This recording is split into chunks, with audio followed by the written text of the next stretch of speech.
In this video we're going to show you how to do fire starters. Basically you need eggshell curtains, egg curtains, the cardboard kind, not the plastic ones, old wax or candles you'd never use, and some sawdust. So basically what you do is you take the egg cartons, throw in some sawdust. Now you can mix this in a bunch of different ways. You can put the sawdust in the wax itself, stir it up for a better consistency. If you have a lot of sawdust, it'll look like this. If you have a lot of wax, it'll look like this. So basically you want to have enough material inside the wax to burn. A slow burn is what you're looking for, a hot slow burn. And so some folks, they'll put some steel wool, untreated obviously. There's a bunch of different ways to make fire starters, but I like to use just the basic elements of wax and cardboard, along with the regular sawdust from the saws. Some people use lint. Again, there's just a ton of different ways if you look on the internet as to what to use.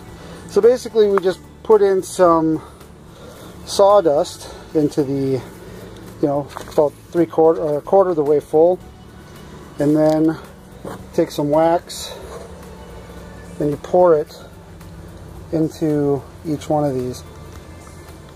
Now I'm using a metal ladle that you can get at any metal crafting area stores. A lot of craft stores also have ladles.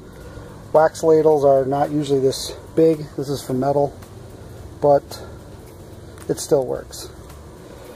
So you just fill it up and pour it in. Now you can do this over a fire if you want, or you can do it with a hot plate like we have here and just melt it down. You don't want the wax to boil. You don't want to get it that hot. You just want to get it nice and hot enough to really get into the cardboard.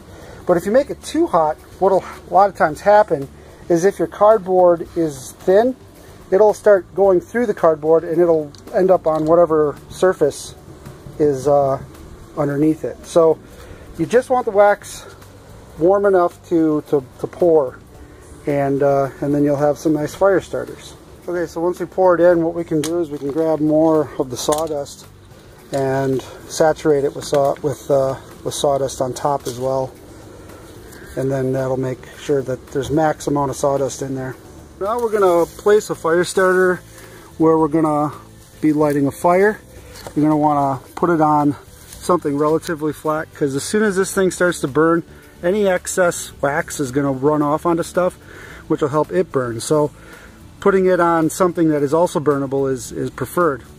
Now, for the sake of this video, I'm not going to put any kindling around here, but in a fire situation, you're definitely going to want to put kindling and get sticks and small things to create a nice base for your fire.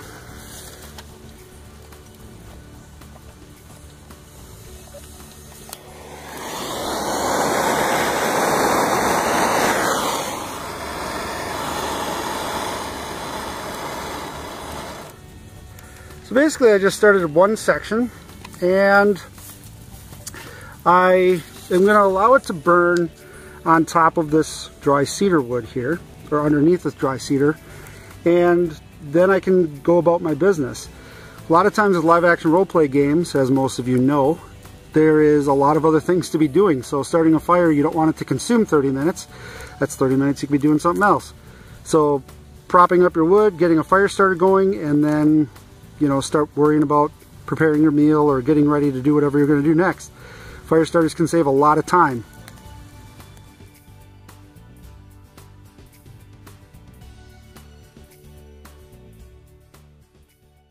Well,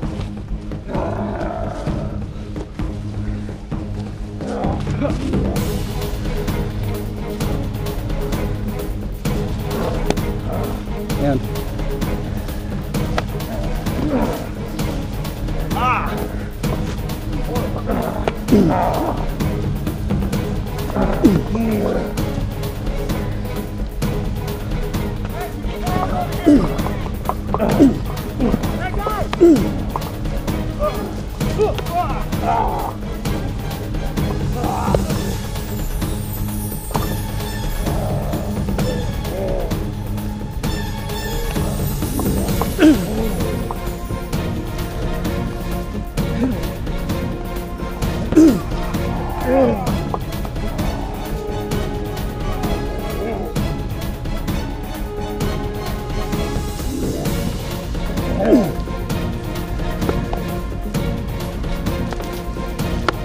Here's the children.